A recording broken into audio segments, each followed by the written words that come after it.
career of your dreams. Study abroad destination. Clear your doubts. Videsh Consult. Call 9676502888.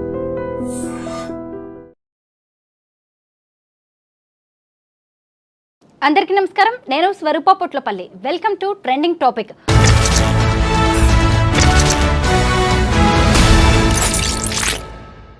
మొన్న software engineer Devika, నిన్న singer కల్పన ఆత్మహత్య యత్నం ఘటన అందరినీ కలవరపెడుతూ ఉన్నాయి. అయితే సింగర్ కల్పన ఆత్మహత్య యత్నం చేయలేదు, ఆమె ఓవర్ డోస్ స్లీపింగ్ పిల్స్ తీసుకుంది అంటూ ఆమె కూతురు మీడియా ముందుకు వచ్చి చెప్పడం అనేది జరిగింది. ఓవైపు అంతర్జాతీయ మహిళా దినోత్సవాన్ని ఇంత ఘనంగా జరుపుకుంటుంటే ఇలా వ్యక్తిగత కారణాలు కావచ్చు, లేదు అంటే వేరే కారణాలతో మహిళలు సూసైడ్స్ చేసుకోవడం అనేది ఇప్పుడు అందరినీ అనేక రకాలుగా ఆవేదనకు గురి చేస్తోంది. ప్రస్తుతం నాతో పాటు సోషల్ యాక్టివిస్ట్ కృష్ణకుమారి గారు ఉన్నారు, ఆవిడతో మాట్లాడదాం. మేడం నమస్తే. నమస్తే. చూసారు కదా, సింగర్ కల్పన ఆత్మహత్య యత్నం చేసుకుంది అనేది ఎంత పెద్ద వార్త అయిందో. ఎందుకంటే సెలబ్రిటీస్ జీవితంలో ఏది జరిగినా సెన్సేషనే అవుతోంది. అయితే ఆమెది సూసైడ్ అటెంప్ట్ కానే కాదు అని కూతురే చెబుతోంది. మీరేమంటారు దీని మీద? కావచ్చండి, ఆవిడ పాపం చనిపోవాలని అనుకోకపోవచ్చు, కాకపోతే ఓవర్ డోస్ వేసుకున్నారు. ఓవర్ డోస్ వేసుకోకపోతే హాస్పిటల్లో చేరాల్సిన అవసరం లేదు కదా. అసలు ఓవర్ డోస్ ఎందుకు వేసుకున్నారు అనేది విషయం. ఆవిడ సింగర్ కల్పన, లేకపోతే మామూలు కల్పన, లేకపోతే ఇంకొకళ్ళ లేకపోతే ఒక మినిస్టరా, ఇక్కడ సంబంధం లేదు. ఆవిడ ఒక మనిషి. ఒక మనిషికి కష్టం రావటం మరి చూసి కొంతమంది మీడియా పీపుల్గా ఫోటోలు వేసేసి హడావుడి చేయడమా, లేదు ఆమె కష్టం ఏమై ఉండొచ్చు అని ఆమె షూస్లో కాళ్ళు పెట్టి సహానుభూతితో ఆలోచించటమా అనేది మన విచక్షణ మీద ఆధారపడి ఉంటుంది. ఇప్పుడు ఆవిడ జీవితంలో చాలా ఒడిదుడుకులు ఉన్నాయి. కల్పన ఆవిడ మంచి సింగర్, డౌటే లేదు. ఎంతటి సింగర్ అంటే బాలసుబ్రహ్మణ్యం గారే ఆమెతో కొన్ని సందర్భాల్లో పోటీ పడలేనంత, అలానే ఆయన కంటే ఈమె గొప్ప సింగర్ అని కాదు, కొన్ని సందర్భాల్లో ఆవిడతో పోటీ పడలేకపోయేవాడు. పాడతా తీగలు చూసేవాళ్ళం మనం. అలాగే కొన్ని స్టేజ్ ప్రోగ్రామ్స్, స్వరాభిషేకం ప్రోగ్రాంలో ఎక్కువగా వాళ్ళిద్దరు కాంబినేషన్ చూసాం. ఎంత పోటీ అంటే ఆ పోటీని తట్టుకోవడం అంత ఈజీ కాదు. ఇంకొక సింగర్ అయితే తట్టుకోగలిగేవాళ్ళు కాదు. చాలా ఎనర్జీ ఉంది ఆవిడ దగ్గర, చాలా ఫైటింగ్ నేచర్ ఉంది, పోరాట పటిమంటారు కదా. యుద్ధం చేసేవాళ్ళనే పోరాటం చేస్తారన్నట్టు, ఏ పని చేసేవాళ్ళు ప్రాణాపాయం అంటే ప్రాణం కంటే ఎక్కువ అన్నట్లు చేసేవాళ్ళు ఎవరైనా పోరాట పటిమ ఉన్నట్లు లెక్క. ఆవిడకి ఆ పోరాట పటిమ ఉంది. పైగా ఆవిడ జీవితంలో చాలా ఒడిదుడుకులు ఉన్నాయి. ఇది ఎంతమందికి ఎంతో తెలుసో తెలియదు కానీ ఒడిదుడుకులు ఉన్నమాట వాస్తవం. ఆవిడ బ్యాలెన్స్ చేసుకోలేక ఆవిడ ఒక రకంగా ఆధ్యాత్మికంలో కూడా వెళ్ళిపోయింది. మతం కూడా మారింది. మతం కూడా మారటమే కాకుండా మత ప్రచారకురాలుగా కూడా మారిపోయింది. ఆవిడ ఇంటర్వ్యూస్ అయ్యి వస్తూ ఉంటాయి. ఆవిడ క్రిస్టియానిటీలోకి మారింది. అంటే ఎంత ఎవ్వరు కూడా సరదాకి మతం మారరండి, ఇది మట్టుకు వాస్తవం. మతం మార్చారు, మత మార్పిళ్ళు అవుతున్నాయి అని గొగ్గోలు పెడతారు కానీ మతం ఎవ్వరూ సరదాకి మారరు. వాళ్ళ పరిస్థితులు, డబ్బులున్న వాళ్ళు కావచ్చు, డబ్బులు లేని వాళ్ళు కావచ్చు, వాళ్ళకి ఎక్కడో ఒక స్వాంతన లభించాలి మతం ద్వారా ప్రతి మనిషికి.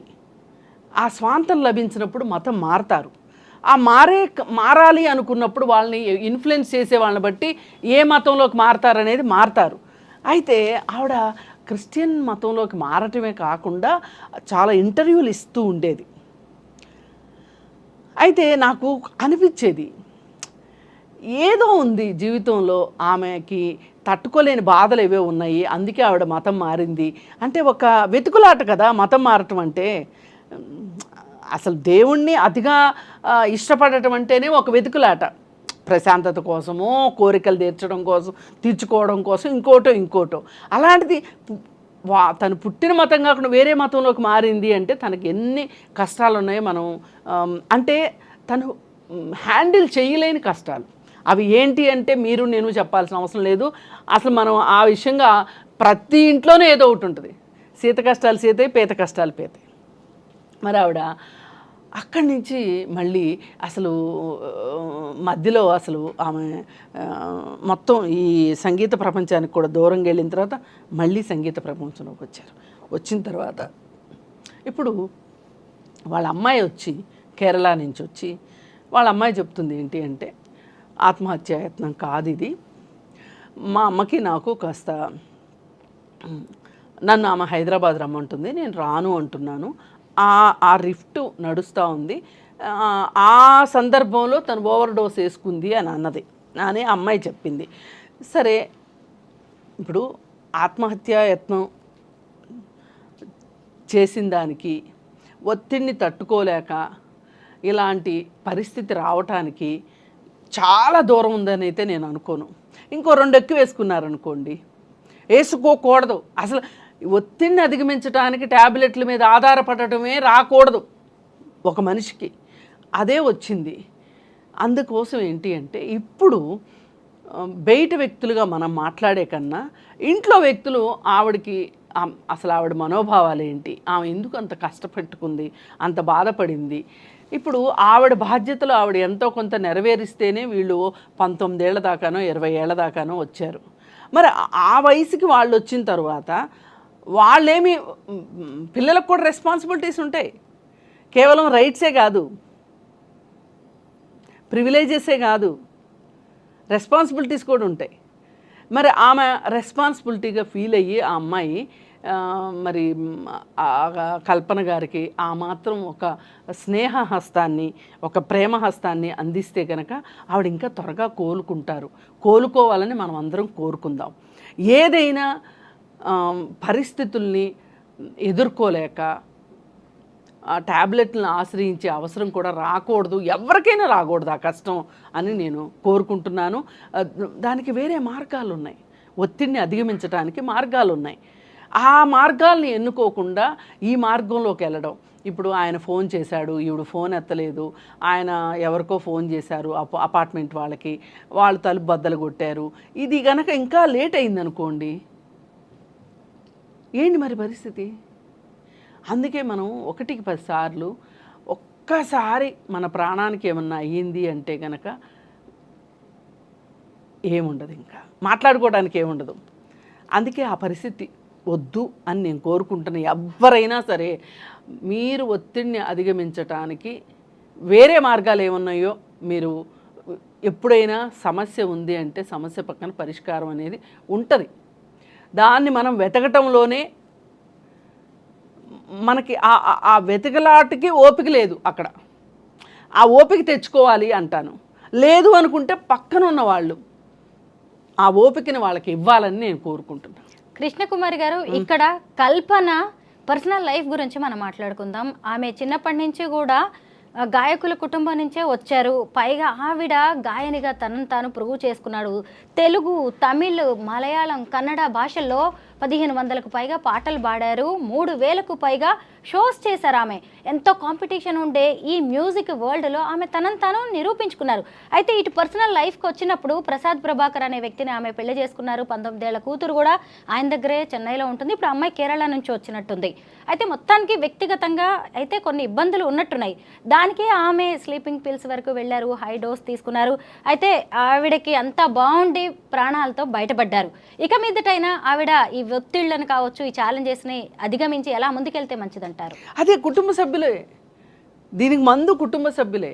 ఆవిడ్ని ఓదార్చాలి, ఆవిడికి దగ్గరగా ఉండి ఆవిడకి ఏం అవసరం, ఇప్పుడు ఒకవేళ కౌన్సిలింగ్ అవసరమా, మందులు అవసరమా, ఏం అవసరమో ఏంటి అనేది ఖచ్చితంగా ఒకసారి ఓవర్ డోస్ వేసుకున్నారు అని అంటే వాళ్ళ మనసు వాళ్ళ అధీనంలో లేదు అని అర్థం. ఆ మనసు అధీనంలోకి వచ్చే వరకు కూడా ఇటు భర్త కానీ పిల్లలు కానీ అందరూ ఆవిడకి సహాయ సహకారాలు అందించాల్సిందే. పైగా మీడియా కూడా ఒకంత కాస్త సంయమనం పాటించాలని నేను కోరుకుంటున్నాను. నిజమే, ఎందుకంటే ఆత్మహత్యాయత్నం అన్నారు. సరే, అది నిజమే కావచ్చేమో, కానీ ఇప్పుడు బయటకు వచ్చిన తర్వాత కూతురు ఏం చెప్తుందో విన్నాం కదా. అవును, ఇంకైతే మానేయాలి. పైగా ఇంకొకటి, మీడియాకి తెలియాల్సింది ఏంటి అంటే, తెలియక కాదు తెలిసే చేస్తుంది. కొన్ని మీడియా నామ్స్ ఎథిక్స్ ఇవి ఉంటాయి.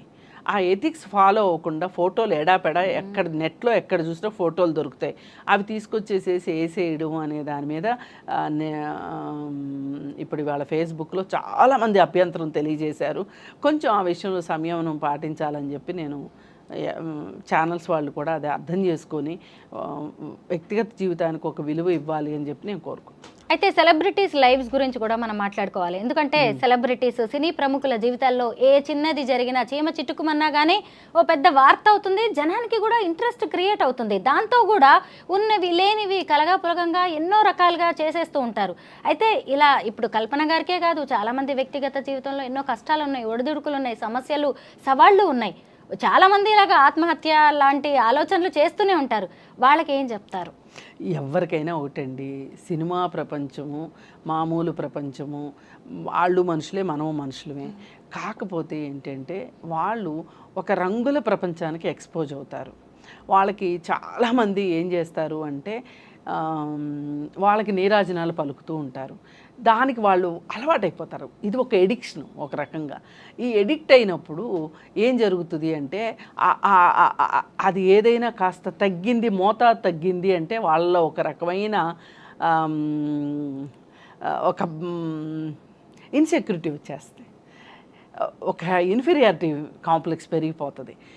ఇన్ఫీరియారిటీ కాంప్లెక్స్, ఇన్సెక్యూరిటీ రెండు సిస్టర్స్ అంటే కవల పిల్లలు అనమాట. ఇన్సెక్యూరిటీ ఉంటే ఇన్ఫీరియారిటీ వస్తుంది, ఇన్ఫీరియారిటీ ఉంటే ఇన్సెక్యూరిటీ వస్తుంది. దీనివల్ల ఏం జరుగుతుందంటే వాళ్ళు ఈ ఒత్తిడిని తట్టుకోవటానికి, అంటే ఒడిదుడుకులు, వాళ్ళ జీవితంలో ఉండే సెలబ్రిటీ జీవితాల్లో వచ్చే ఒడిదుడుకుల్ని వాళ్ళు తట్టుకోలేరు. సక్సెస్ని, అలాగే గ్లామర్ని, రియల్ లైఫ్ని, మూడింటిని వాళ్ళు బ్యాలెన్స్ చేసుకోలేరు. ఎవరైతే బ్యాలెన్స్ చేసుకుంటారో వాళ్ళు తొణకరు బెణకరు. ఇప్పుడు అమితాబ్ బచ్చన్ లాంటి వాళ్ళు ఉన్నారు, వాళ్ళు బెదర్రు. అలాగే పాత హీరోలు ఉన్నారు, నాగేశ్వరరావు గారు, రామారావు గారు, ఇట్లాంటి వాళ్ళు ఎక్కడ ఒక సినిమా పోయినా, కృష్ణ గారికి అల్లూరి సీతారామరాజు తర్వాత 17 ఫ్లాప్లు వచ్చినాయి. 17, 1 కాదు 2 కాదు. ఎట్లా నిలబడ్డారండి తట్టుకుని? ఇప్పుడు వాళ్ళు నిలబడలేకపోతున్నారు. అసలు లాంగ్ కెరీర్ ఉండట్లా ఇప్పుడు వాళ్ళకి. పోరాటం, ఫైటింగ్. ఈ దీంట్లో ఏమైపోతున్నారంటే వీళ్ళు ఒత్తిడిని అధిగమించడానికి కొంతమంది మద్యపానము, కొంతమంది డ్రగ్స్, కొంతమంది ఏవేవో వ్యాపారాల్లోకి వెళ్ళిపోవటము, అంటే పోయిన చోట వెతుక్కోవాలన్నట్లు ఇలాంటివన్నీ చేసి వాళ్ళు అలసిపోతున్నారు ఒక రకంగా. ఇలా అలసిపోయి ఎక్కడో చోట దొరికిపోతున్నారు వాళ్ళు. ఎప్పుడు పలానా వాళ్ళని పలానా పబ్లో అల్లరి చిల్లరగా చేయటం గురించి ఒక వార్త, పలానా వాళ్ళు గోవాలో డ్రగ్స్ తీసుకుంటూ పట్టుపడ్డారు, లేదు అంటే పలానా వాళ్ళ కారులో డ్రగ్స్ దొరికినాయి. ఇవన్నీ వార్తలు ఇవాళ. ఏంటి ఈ వార్తలకు బేస్ ఏంటి అంటే, అసలు వీళ్ళు ఇలా అవదాలని వచ్చారా ఇక్కడికి? నటిద్దామని వచ్చారు, ఒక గ్లామర్ ఫీల్డ్లోకి గ్లామర్గా ఎదిగిపోవాలని వచ్చారు. కానీ వాస్తవ జీవితంలోకి వచ్చేసరికి లాంగ్ కెరియర్ లేక ఒక ఖర్చులకి, ఒక దీనికి అలవాటు పడిపోతారు వాళ్ళు. ఒక మేకప్కి, వీటికి అలవాటు పడిపోతారు, ఒక లైఫ్ స్టైల్కి అలవాటు పడతారు. ఆ లైఫ్ స్టైలు సినిమాలు ఉన్నంతసేపు లైఫ్ స్టైల్ ఉంటుంది. ఆ సినిమాలు ఉన్నప్పుడు వచ్చిన డబ్బుని జాగ్రత్త చేసుకునే వాళ్ళకి ఈ లైఫ్ స్టైల్ని సస్టైన్ చేయగలుగుతారు. ఎవరైతే ఆ డబ్బుని జాగ్రత్త చేసుకోరో వాళ్ళు వాళ్ళ లైఫ్ స్టైల్ని జాగ్రత్త చేసుకోలేరు. మొన్న చంద్రమోహన్ గారిది ఇంటర్వ్యూ చూశాను, పాతదే. చాలామంది ఫెయిల్ అయ్యారు, పెద్ద పెద్ద ఆర్టిస్టులు. ఎస్వి రంగారావు గారి దగ్గర నుంచి, రేలం గారి దగ్గర నుంచి, రాజనాల్ గారి దగ్గర నుంచి వాళ్ళు పిల్లల్ని పెంచే విషయంలో ఫెయిల్ అయ్యారు. వీళ్ళు ఇబ్బడముబ్బడిగా సంపాదించారు, కానీ ఫ్యామిలీ లైఫ్ని బ్యాలెన్స్ చేసుకునే విషయంలో వాళ్ళు నష్టపోయారు, ఒక రకంగా కష్టపడ్డారు అని. అందుకే నేను అసలు మా పిల్లల్ని సినిమా వైపుకి రానివ్వలేదు. నేను చదువుకోవాలి అని ఆ దీంట్లోనే ఉంచాను అని. అట్లా అంటే సక్సెస్కి 100 కథలు ఉంటాయి, ఫెయిల్యూర్కి ఒకటే ఉంటుంది. ఏదన్నా కానివ్వండి, ఎవరన్నా కానివ్వండి, సెలబ్రిటీసే కాదు, సామాన్యమైన మనుషులే కావచ్చు, ఎవరైనా నేర్చుకోవాల్సింది ఏంటి అంటే కాస్త పరిస్థితులు బాగున్నప్పుడు మనం కాస్త తగ్గి ఉండాలి. మనం ఈ సందర్భంగా ఐటీ ఎంప్లాయీ అయిన దేవిక గురించి కూడా మాట్లాడుకోవాలి. భర్తతో గొడవైపోయి ఆమె ఊరేసుకొని చనిపోయింది. అంటే వాళ్ళిద్దరికీ మధ్య గొడవ జరగడం వల్ల ఇద్దరు కూడా ఆమె ఒంటి మీద కొన్ని కమిలిన గాయాలున్నాయి. అంటే గొడవ జరిగి తర్వాత ఆ అమ్మాయి మన బాధ ఎక్కువైపోయి ఆమె సూసైడ్ చేసుకున్నట్టుగా అయితే తెలుస్తోంది. అయితే అత్తింటి ఆరళ్ళు కావచ్చు, లేదంటే వరకట్న వేధింపులు కావచ్చు, అంత చదువుకొని ప్రేమించి పెళ్లి చేసుకొని 6 నెలలు కూడా కాలేదు. అలాంటిది దేవిక ఆత్మహత్య చేసుకోవడం అనేదాన్ని మనం ఎలా చూడాలి? అసలు వాళ్ళ పరిచయమే 6 నెలలు, పెళ్ళై 3 నెలలే. ఆగస్టులో పెళ్ళయింది, ఆగస్టులో 6 నెలలు దాటిపోయింది. అయితే ఇక్కడ చూడాల్సింది ఏంటంటే ఆమెకి అతను కరెక్ట్ మ్యాచ్ కాదు నిజానికి. అంటే correct match in the sense చదువులోనో డబ్బులోనో కాదు. ఆమెకి ఏమైతే ఒక ఆశని కల్పించాడో అతను, మనం హ్యాపీగా ఉంటాము, హ్యాపీగా ఉండటమే మన లక్ష్యం, నేను నిన్ను బాగా చూసుకుంటాను, గుండెల్లో పెట్టుకుని చూసుకుంటాను, ఏవేవో కథలు చెప్పాడు. చెప్తే నిజమని నమ్మింది, పెళ్లి చేసుకుంది. పెళ్లి చేసుకున్న తర్వాత ఆ పెళ్ళి కూడా పెళ్ళికి ముందు ప్రీ వెడ్డింగ్ షూట్స్, గోవాలో పెళ్లి చేసుకోవాలి అనుకోవటము, ఇవన్నీ ఏంటి అంటే అతను ఎప్పుడు కూడా ఎక్కడ ఒకచోట ఆగే మనిషి కాదు అనేది అర్థమవుతుంది మనకి. అంటే అతను వినూత్నంగా ఆలోచిస్తున్నాడు. నా ఫ్రెండ్స్ ఎవరు గోవాలో పెళ్లి చేసుకుని ఉంటారు, నా ఫ్రెండ్స్ అందరిలోకి నేను అధిక్యంగా ఉండాలి, గోవాలో పెళ్లి చేసుకోవాలి. ప్రీ వెడ్డింగ్ షూట్స్, ఆ డాన్స్ ప్రాక్టీస్లు, డాన్సులు, తను పైగా కొంచెం యూట్యూబ్ ఇన్ఫ్లుయెన్సర్ కూడా అని అంటున్నారు దేవిక. ఏం చేసినా ఏదైనా సరే మనకి కొంచెము సమపాళ్ళలో ఉండాలి. ఏదన్నా చేయండి, ఆ సమపాళ్ళల్లో అనే దాని విషయంలో ఇప్పుడు జనరేషన్ మటుకు 100% అట్టర్ ఫ్లాప్ అని చెప్పొచ్చు. ఎక్కడా వాళ్ళకి బంధాలు లేవు, బంధనాలు లేవు, మోరల్ వాల్యూస్ లేవు, చట్టం అంటే గౌరవం లేదు, చట్టం అంటే భయం లేదు, భక్తి లేదు, బంధాలకు విలువ ఇచ్చేది లేదు, ఏమీ లేదు. వాళ్ళు ఇప్పుడు ఏమనుకున్నారు, ఇప్పుడు ఏం చేయాలనుకున్నారు, ఇప్పుడేం కావాలనుకున్నారు, అంతే. వాళ్ళకి ఈ క్షణంలో బతకాలని డిసైడ్ అయ్యారు. ఇందాకే చదివాను నేను, ఎలన్ మస్క్ ఎవరెవరో ఏమేమో చెప్తూ ఉంటారు, అవన్నీ మీకు అవసరం లేదు, మీరేం చేయాలనుకున్నారో అదే చెయ్యండి. మీరు ఇప్పుడు మీకు సంతోషంగా ఉండాలనిపించిందా, సంతోషంగా ఉండండి, మీ సంతోషాన్ని మీరు వెతుక్కోండి. సంతోషాలు ఊరికే వస్తాయండి వెతుక్కోవడానికి? సంతోషం ఇప్పుడు కొనుక్కునే సంతోషం అయితే గనక మనం కొనుక్కోకుండా వచ్చేస్తాం మన దగ్గరికి. కొనుక్కునే సంతోషాలు ఏంటి?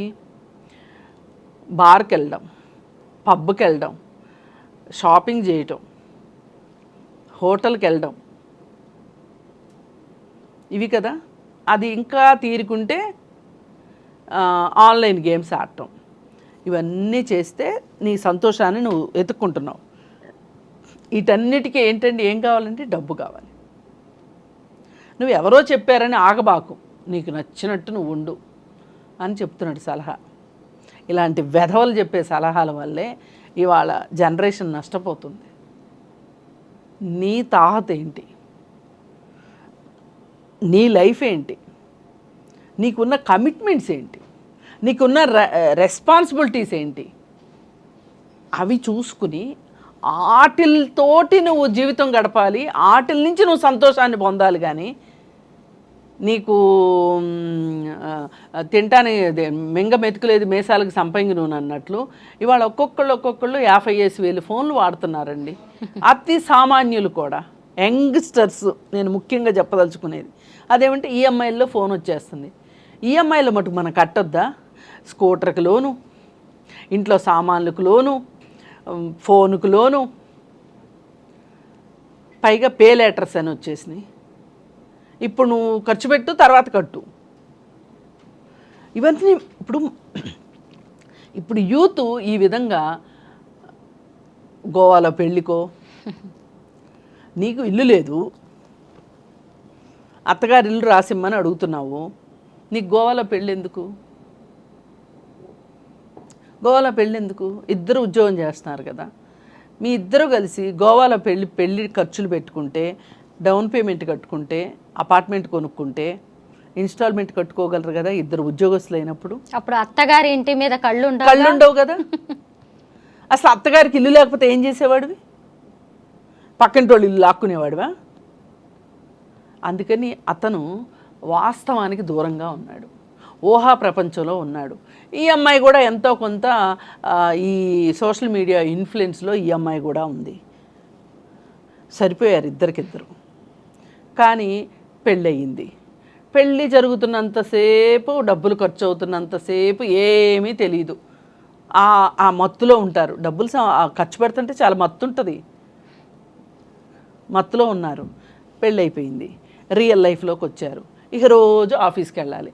జీవితం బోరు కొడుతుంది, చాలా బోరు కొడుతుంది జీవితం.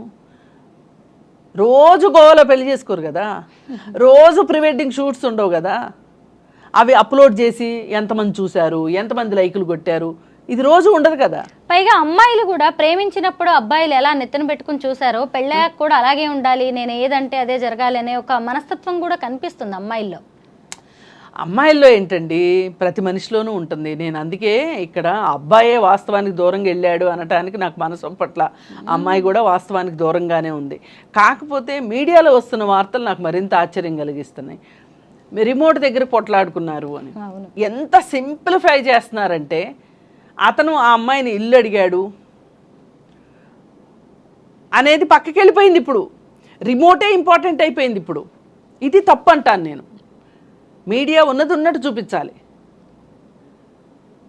ఇప్పుడు ఇందాక నుంచి మనం మాట్లాడుకున్నది వాస్తవంగా వచ్చిన కథనాలను బట్టి మనము అంచనాతో మనం మాట్లాడుతున్నాం. ఏమంటే రిమోట్ కోసం తగదబడి ఆత్మహత్య చేసుకుంటుందా అండి? నాకు అర్థం కావట్లేదు.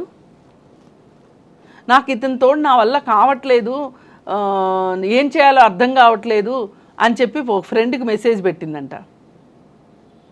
ఓకే, మొన్న ఇప్పుడు నిన్న వచ్చింది ఒక వార్త బయటికి. ఏంటి అంటే, ఒక సాఫ్ట్వేర్ ఇంజనీరు,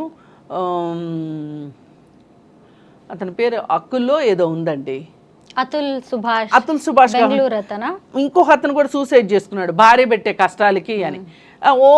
వెంటనే హడావుడి చేశారు. అసలు మగవాళ్ళ హక్కులు అని అదని ఇదని హడావుడి చేశారు. తీరా చూస్తే తేలింది ఏంటి అంటే, ఈ అమ్మాయి, ఈ చనిపోయిన అతని భార్య చనిపోయిన అతని సిస్టర్కి మెసేజ్లు పెట్టింది. వాళ్ళ తండ్రికి బాగలేకపోతే పుట్టింటికి వెళ్ళిందంట. వీడు ఫుల్గా తాగేసి వీడియో కాల్ చేసి, నేను ఒక కుర్చీలో కూర్చొని నేను ఊరేసుకోబోతున్నానని ఈ అమ్మాయిని బెదిరిస్తున్నాడంట. బెదిరిస్తుంటే అందుకు ఆ అమ్మాయి ఆడబడుచుకి చాటింగ్ చేసింది. లేకపోతే అసలు ఈ విషయం బయటకు వచ్చేదే కాదు. నువ్వేం వర్రీ కాకు, వాడు అలాగే బెదిరిస్తాడులే, నువ్వు నిద్రపో, నువ్వు పడుకో. ఈ అమ్మాయి ఏమడుగుతుంది, కొంచెం నువ్వు ఫోన్ చేసి ఇలా అతను చాలా డ్రంకన్ స్టేజ్లో ఉన్నాడు అది ఇదని ఈ అమ్మాయి చెప్తుంది. ఏం చేసుకుంటాడో నాకు భయం వేస్తుంది, చాలా ఇంపల్సివ్గా ఉన్నాడు, ఏం డ్రాస్టిక్ స్టెప్ తీసుకుంటాడో అని భయంగా ఉంది నాకు అని. అంటే ఏం చేయలే అంటే వాళ్ళకి అలవాటు, ఇతని ప్రవర్తన వాళ్ళకి బాగానే తెలుసు అనమాట. అందుకని వాళ్ళు చాలా సింపుల్గా తీసిపారేస్తుంది అమ్మాయి, అతని చెల్లెలు. ఈ అమ్మాయి మటుకు మౌనిక అనుకుంటా, ఈ అమ్మాయి ఏమో మెసేజ్ల మీద మెసేజ్లు పెడుతుంది. నువ్వు ఇవన్నీ పక్కన పెట్టేసేసి ఫోను సైలెంట్లో పెట్టి పడుకో అని చెప్తుంది. ఇప్పుడు ఇది బయటకు వచ్చింది కాబట్టి సరిపోయింది. ఇప్పటిదాకా ఏమి రాసిందండి మీడియా, ఏమి రాసిందండి?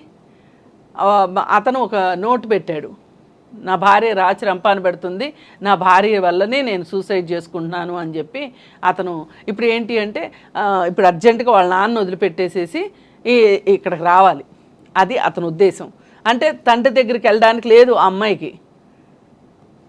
అసలు ఇట్లా మహిళలని సమస్యల గురించి ఇంత ఎద్దేవగా చేయడము అంటే, వాళ్ళ కష్టాన్ని అసలు కనీసం విలువ ఇవ్వకపోవటం వాళ్ళ కష్టానికి చేస్తున్నారు.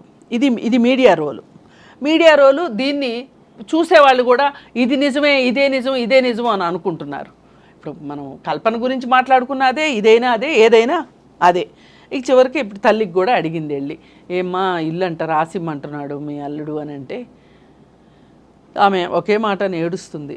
అసలు ఇట్లా జరుగుతుంది అంటే నేను రాసి ఇచ్చేదాన్ని, నేను ఎక్కడికన్నా పోయి ఎలాగోలా నేను బతికేదాన్ని, పాపం ఆవిడకి ఆ ఇల్లే ఆధారంగా ఉంచు. ఎంత బాధాకరమైన విషయం అండి. అసలు ఇప్పుడు ఈ అమ్మాయి సరే ఇవన్నీ కాదు, వీడి బుద్ధి ఏంటో బయటపడిపోయింది, వీడి ముందు బతకటం కష్టం అనిపించింది, 20 లక్షల ప్యాకేజ్ తోటి ఉద్యోగం చేస్తుంది ఆ అమ్మాయి, సొంత ఇల్లుంది, తల్లి ఉంది, వెళ్ళిపోయి తల్లి ఇంట్లో ఉండి ఉద్యోగం చేసుకుంటూ చేయొచ్చు కదా. ఇప్పుడు మీరు ప్రీ వెడ్డింగ్ షూట్స్కి పెట్టే ఖర్చు మనం ఇంతకుముందు కూడా ఒకసారి మాట్లాడుకున్నాం. ప్రీ మ్యారిటల్ కౌన్సిలింగ్కి మీరు ఎందుకు వెళ్ళరు? లేదు గొడవలు వస్తున్నాయి, మ్యారేజ్ తర్వాత కౌన్సిలింగ్కి అయినా వెళ్ళొచ్చు కదా. అంటే మనకి పరిష్కారాలు ఉన్నా కానీ చూడలేనంత తెలుగు తక్కువలో ఉన్నాం. ఇప్పుడు 20 లక్షల ప్యాకేజీలో ఉన్న అమ్మాయి అంటే 20 లక్షలు ఊరికే ఇవ్వరు, 40 లక్షలు పని చేయించుకుని 20 లక్షలు జీతం ఇస్తారు. అంటే ఆ అమ్మాయి బాగా క్యాపబుల్, కెపాసిటీ ఉన్న అమ్మాయి. ఇలా సొంత జీవితంలో కష్టాలు వచ్చినప్పుడు మామూలు ఒక చదువు సంధ్య లేని వాళ్ళు లేకపోతే తెలివి తక్కువ వాళ్ళు చేసినట్లుగా ఈ నిర్ణయం తీసుకోవటం నిజంగా అది ఆత్మహత్య అయితే గనక అసలు ఇవాళ యువత త్రిశంకు స్వర్గంలో ఉన్నారని చెప్పొచ్చు. ఒకవేళ హత్య అనుకోండి, వాళ్ళ మట్టు కఠినంగా శిక్షించాలి. ఆడవాళ్ళు అంతరిక్షంలోకి కూడా వెళ్తున్నారు. సునీత విలియమ్స్ లాంటి వాళ్ళు 8 నెలలు అవుతోంది అంతరిక్షంలోకి వెళ్ళి. ఇటు సింగర్ కల్పన కావచ్చు, ఇంకొక వైపు ఐటీ ఎంప్లాయీ దేవిక కావచ్చు, వీళ్ళు కూడా సమాజాన్ని ఇన్ఫ్లుయెన్స్ చేయగలిగిన వ్యక్తులే. వాళ్ళ సమస్యలకి పరిష్కారాలు వాళ్ళ కళ్ళెత్తిటే ఉన్నాయి. అయినా సరే పరిష్కారాలు అవసరం లేదు, ఈ జీవితాన్ని ఈ తనువును చాలిస్తే చాలు అనుకున్నారు. మనం ఇప్పుడు అంతర్జాతీయ మహిళా దినోత్సవాన్ని ఘనంగా జరుపుకుంటున్నాం. కనీసం ఈ ఏడాది నుంచైనా అటు మగవాళ్ళు కావచ్చు, ఇటు ఆడవాళ్ల మనస్తత్వాల్లో మార్పు రావాల్సిన అవసరం చాలా కనిపిస్తోంది. థ్యాంక్ యూ సో మచ్ అండి. Thank you.